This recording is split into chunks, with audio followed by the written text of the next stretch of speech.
नमस्कार दोस्तों, स्वागत है आपका मेरे चैनल कॉमिक्स लाइफ में। शुरू करते हैं मनोज कॉमिक्स की एक और मज़ेदार कॉमिक्स, पागल गजानन और विचित्र अंगरक्षक पार्ट 3। यह सोचकर मैं तेजी से खंडर की ओर बढ़ गया। तुम दोनों की चाल को नाकाम करने के लिए मैं आ गया हूँ दुष्टों।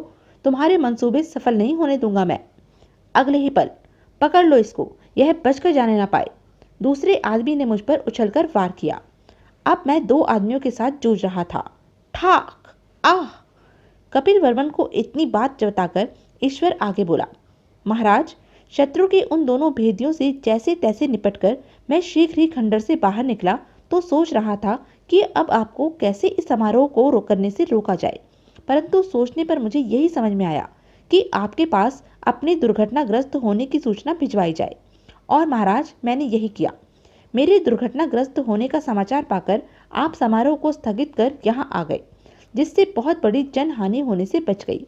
मुझे खुशी है कि मैं अपनी योजना में सफल हो सका महाराज। हमारे सेनापति धनपति जी तो जमीन के ऊपर शत्रुओं को खोज रहे थे, लेकिन शत्रु ने जमीन के भीतर सुरंग खोदकर उसमें बारूद इकट्ठा कर विस्फोट की तैयारी कर ली। अगर ठसाठस भरे समारोह स्थल पर यह विस्फोट हो जाता तो बिगड़ी हुई स्थिति की कल्पना आप स्वयं कर सकते हैं महाराज।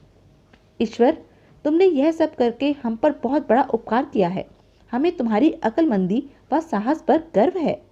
महाराज, मैं शत्रु के उन दोनों भेदियों को खंडर में ही बांधकर छोड़ आया था। आइए अब खंडर में चलकर उनसे पूछताछ करके यह मालूम किया जाए कि यह सब उन्होंने किसके इशारे पर किया था। चलो, हमें उस खंडर में ले चलो ईश्वर। कपिल वर्मन कुछ सैनिकों को साथ ले उसी समय ईश्वर के साथ उस खंडर में पहुंचा। महाराज, यही है वे दोनों। सैनिकों, इनकी रस्सियां खोल दो। सैनिकों ने तुरंत कपिल वर्मन के आदेश का पालन किया। अब वे दोनों सिर झुकाकर कपिल वर्मन के सामने खड़े थे। देखो, हमें सच सच बता दो कि तुमने किसके कहने पर हमारे राज्य में आतंक मचाना चाहा था, वरना हम तुम्हारी बोटी बोटी करवाकर चील कौवों को डलवा देंगे। यह सुन दोनों भैंसे कांप उठे। वे घिघियाते हुए बोले, महाराज, हमें क्षमा कर दो। यह सब हमने मलयपुर के राजा जीत सिंह के कहने पर किया था। क्या कहा? हमारे परम मित्र राजा जीत सिंह ने यह सब करवाया था?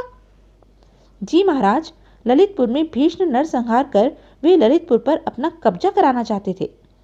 ओह, हमारे मित्र ने ही हमारी पीठ में छुरा घोंपा है, इसकी तो हम कल्पना भी नहीं कर सकते थे। महाराज, वार्षिक समारोह में राजा जीत सिंह को भी तो आपने आमंत्रित किया था। इस समय वह हमारे ही राज्य में राजकीय अतिथि बनकर ठहरा हुआ है। इस समय वह बिना सेना के अकेला ही हमारे कब्जे में है। उसे उसकी करनी का फल चखाना ही चाहिए। अवश्य। कपिल वर्मन ईश्वर के साथ वहां से सीधा राजकीय अतिथि गृह के उस कक्ष में पहुंचा जिसमें राजा जीत सिंह ठहरा हुआ था। उसे देखते ही जीत सिंह बोला, महाराज, समारोह स्थल पर भीषण विस्फोट के बारे में जानकर मैं तो स्तब्ध सा रह गया था। कुछ पता चला कि यह सब किसका किया धरा था?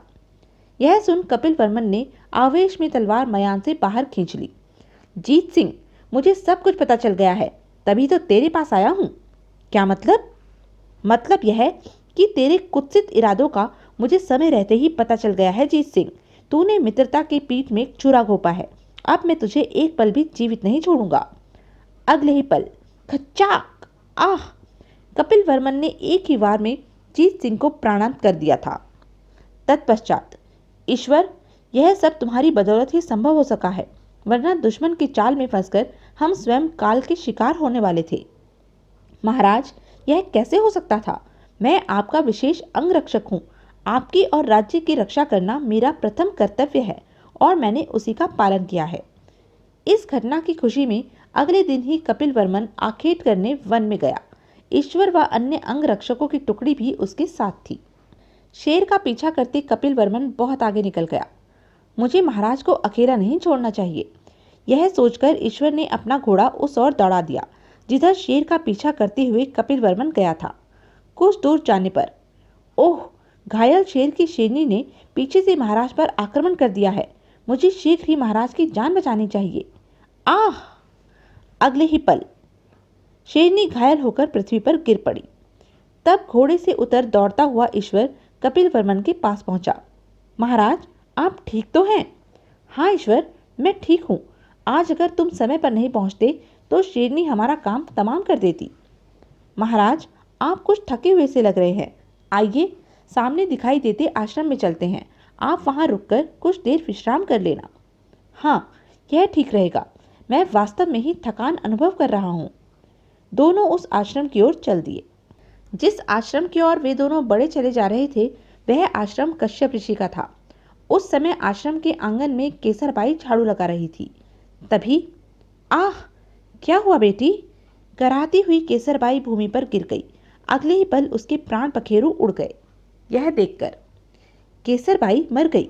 इसका मतलब यह है कि इसका बेटा आश्रम के आसपास आ पहुंचा है।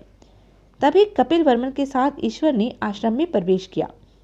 आओ बेटा ईश्वर, तुम सही समय पर आए हो। देखो, तुम्हारी माँ मर गई है, इसके अंतिम संस्कार का प्रबंध करो। मेरी माँ? यह मेरी माँ है? हाँ ईश्वर, इस बेचारी ने बहुत दुख उठाए हैं। यह जीवन भर तुम्हारे वियोग में तड़पती रही। ऋषिवर, मेरी तो कुछ समझ में नहीं आ रहा है। यह मेरी माँ कैसे हुई? मेरी माँ तो विशालपुर में है।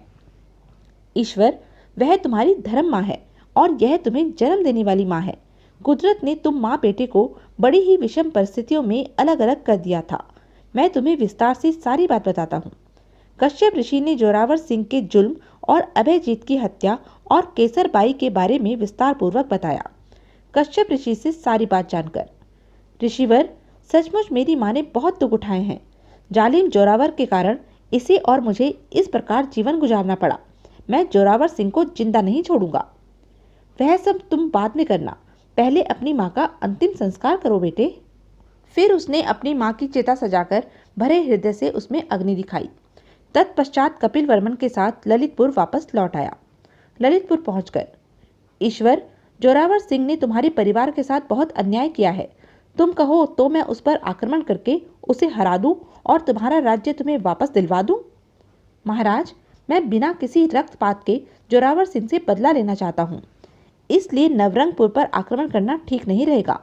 मेरे दिमाग में एक ऐसी योजना आई है जिसको प्रयोग में लाने से जोरावर सिंह स्वयं यहाँ खिंचा चला आएगा। तब मैं उससे अपने परिवार की तबाही का बदला लूंगा। वह योजना क्या है ईश्वर? महाराज, आप एक पत्र दूत के हाथ जोरावर सिंह के पास भेजिए। कहकर ईश्वर कपिल वर्मन को अपनी योजना समझाने लगा। कपिल वर्मन ने ईश्वर के बताए अनुसार उसी समय जोरावर सिंह के नाम एक पत्र लिखा और उसे दूत को देता हुआ बोला, दूत, इस पत्र को नवरंगपुर के राजा जोरावर सिंह को देकर आना है। जो आज्ञा महाराज। नवरंगपुर पहुंचकर दूत ने वह पत्र जोरावर सिंह को दे दिया। राजा जोरावर सिंह, हम चाहते हैं कि हमारी पुत्री राजकुमारी कनकलता का विवाह आपके साथ हो। यदि आपको हमारा यह प्रस्ताव स्वीकार हो तो आप दूत के साथ फौरन ललितपुर चले आए ताकि राजकुमारी कनकलता को आप देख सके। राजा कपिल वर्मन। पत्र को पढ़ते ही जोरावर सिंह की पांछें हिल गई। ओह, कितना अच्छा अवसर हाथ लगा है। ललितपुर के राजा स्वयं अपनी पुत्री का विवाह मेरे साथ करना चाहते हैं। मुझे इस अवसर का फायदा उठाना चाहिए। वह उसी दिन दूत के साथ ललितपुर चल दिया। ललितपुर में राजा कपिल वर्मन ने उसका भव्य स्वागत किया। तत्पश्चात, राजन, आप यहीं ठहरिए। राजकुमारी कनकलता कुछ देर बाद आपसे यहीं मिलने आएगी। ठीक है। जोरावर शैया पर लेट विश्राम करने लगा। कुछ देर बाद ही चेहरे पर लंबा घूंघट डाले एक नारी ने उसके कक्ष में प्रवेश किया। कौन है ये? वह नारी उसकी शैया के समीप जाकर खड़ी हो गई। तत्पश्चात, महाराज, क्या राजकुमारी कनकलता इसी प्रकार खड़ी रहेगी? जल्दी से हमारा घूंघट ऊपर उठाइए। ओह, तो आप ही राजकुमारी कनकलता हैं। जोरावर ने जैसे ही आगे बढ़कर उस नारी का घूंघट ऊपर उठाया। कौन हो तुम? मूर्ख, राजा कपिल वर्मन के तो कोई पुत्री है ही नहीं, फिर तो बिना जांच पड़ताल किए विवाह रचाने यहाँ चला आया। बदजुबान युवक, आखिर तुम हो कौन? हमारे कक्ष में प्रवेश करने की तुम्हारी हिम्मत कैसे हुई? तो सुन जोरावर, मैं उस अभयजीत का बेटा हूँ जिसे आज से 18 वर्ष पूर्व धोखे से मारकर तू नवरंगपुर का राजा बन बैठा था। ओह, तो युवराज प्रसन्नजीत है। तूने ठीक पहचाना जोरावर, तूने मेरे परिवार पर बहुत जुल्म ढाया है। तुझसे उसी जुल्म का बदला लेने के लिए ही मुझे यह जाल बिछाना पड़ा है। अब तू मरने के लिए तैयार हो जा। कहकर ईश्वर ने झटके से वस्त्रों में छुपी कटार बाहर निकाली। अगले ही पल, खच्चाक, आह! जोरावर कटी वृक्ष की तरह शैया पर गिर पड़ा। जोरावर को मौत के घाट उतारने के पश्चात ईश्वर राजा कपिल वर्मन के साथ नवरंगपुर गया। वहां नवरंगपुर के राजमहल के बाहर राजा कपिल वर्मन ने नवरंगपुर की प्रजा को संबोधित करते हुए कहा, नवरंगपुर के प्रजाजनों, आपको याद होगा, आज से 18 वर्ष पूर्व यहाँ का सेनापति जोरावर राजा अभयजीत को मारकर यहाँ का राजा बन बैठा था। उसी राजा अभयजीत का बेटा युवराज प्रसन्नजीत, जिसका नाम अब ईश्वर है, आपके सामने मेरे समीप खड़ा है। जोरावर को अपने किए की सजा मिल चुकी है। युवराज प्रसन्नजीत अपना खोया हुआ अधिकार वापस लेने आया है। क्या आप लोग युवराज को अपना नया राजा स्वीकार करते हैं? कपिल वर्मन की यह बात सुनकर नवरंगपुर की प्रजा में हर्ष की लहर दौड़ गई। युवराज प्रसन्नजीत जीवित है?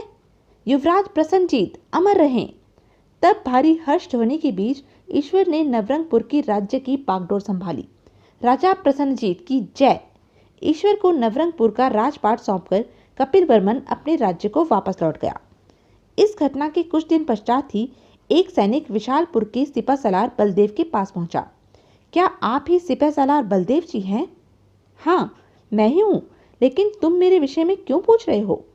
बलदेव जी, मैं नवरंगपुर के राजा का दूत हूँ। हमारे महाराज ने आपको और आपकी पत्नी को नवरंगपुर बुलवाया है।